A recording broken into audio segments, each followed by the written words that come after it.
Hey Vsauce, Michael here, and today we're going to talk about the science of the friend zone. You know, the experience of liking someone and then finding out that they would rather just be friends with you. Why does it happen? If there's hope of escaping the friend zone, how can it be done? And more importantly, should you? The term friend zone was popularized by the TV show Friends on November 3rd, 1994. In episode 7 of the first season, Joey tells Ross that Rachel likes him, but will never like him. Ross is in the friend zone. Now, of course, everything turned out fine for Ross, but we're getting ahead of ourselves. Back when I calculated how much money love is worth, I discussed the feeling of having a crush on someone. Those emotions, the nervousness, the excitement, have a name. What you feel when you have a crush on somebody is known as limerence.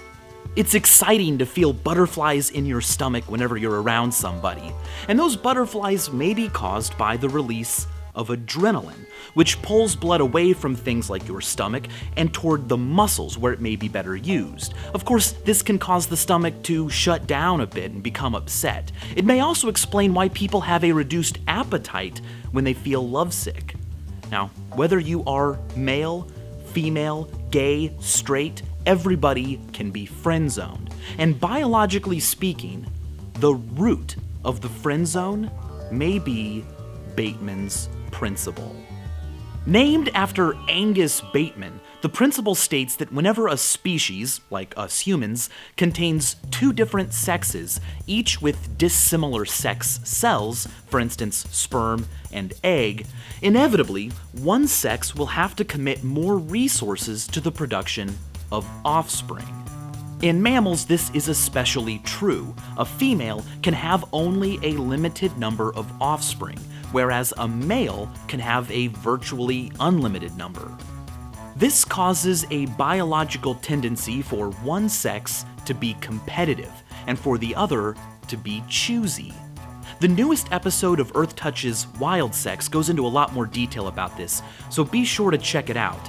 But today, regardless of whether or not reproduction is the goal, the roles of pursuer and pursued have extended beyond the Bateman principle and are now quite hardwired into our culture. Because not every pursuer can win, and because not every pursuer is a terrible jerk, some friend zoning is inevitable. It's disappointing when it happens to you, and it's easy to rely on the nice guys finish last excuse. But so far, research hasn't found much evidence for it. What's more likely is that you have idealized the other person as a potential mate, but a neutral observer could tell you that, in reality, the two of you don't have as much in common as you think. This is the argument put forward by Jenna Marbles in her fantastic video.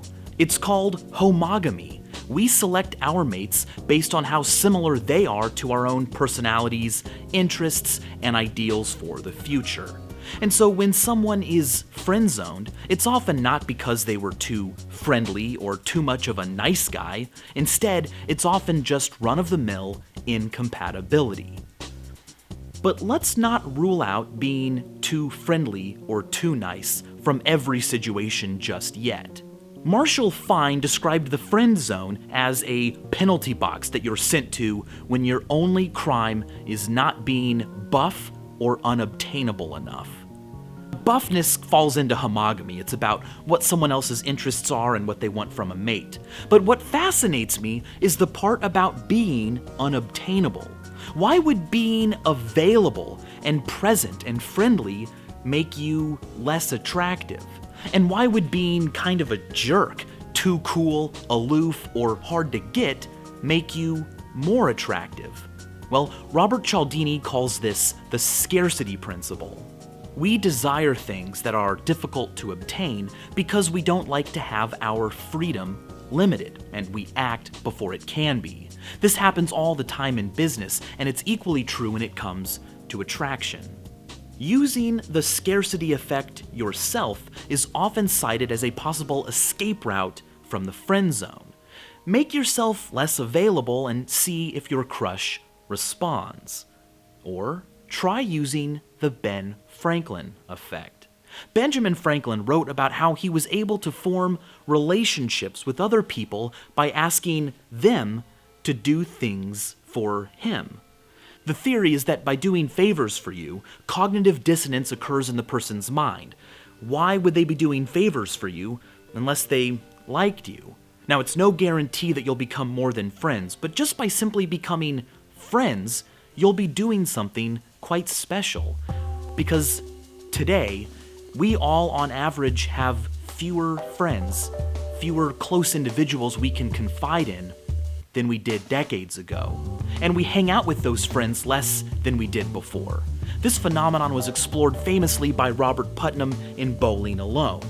For instance, from 1965 to 1995, the number of minutes people of all ages reported spending per day with informal socializing, hanging out with friends, going to parties, hanging out at bars, or having informal conversations fell from 85 minutes to just 57. In about the same time frame, the number of picnics held fell 60%, and the number of times on average we entertained friends at home fell from 14 to 15 times a year to a mere 8. We spend more time than we used to on entertainment, sleep, exercise, and transportation. Not bad things, but since the middle of the 20th century, the two activities that many of us still do that have decreased the most are attending worship service and hanging out with friends. We're also now spending time on this new thing called the internet. It's a great tool for communication and social networks, but like T.S. Eliot said of the telephone before it, the internet may simply allow us to speak to more people than ever before, but be more lonely doing it. Social networks have somewhat diluted the power of the word friend, but way before MySpace or Facebook, the word friend was on the way out, so much so that we had to start using a new word, best friend. Robert Wuthnow cautions that on the internet, what feels social may be less of a way for us to focus on actual interpersonal relationships, and instead more of a stage for us to focus on ourselves in the presence of other people. To be sure, virtual communities are often more equal because we know less information about our discussion partners like age, race, or gender. But what we gain from anonymity often comes at the cost of an evening out of interests and values. I can retreat from real-world conversations and hide within niche communities online, where everyone thinks like me and generally shares my worldview. It's called cyber balkanization. It's when online interactions provide a lazy environment, free from actual discussion and outside views, whereas the real world often forces us to deal with a greater diversity of interests and values. Now, because we choose mates that are so similar to ourselves, this vital exposure to new, honest ideas often has to come from friends, a resource that is diminishing in our society. And so, although it's disappointing to be friend-zoned, in a way, it might be where that other person, and all of us, actually need you the most. And as always, thanks for watching.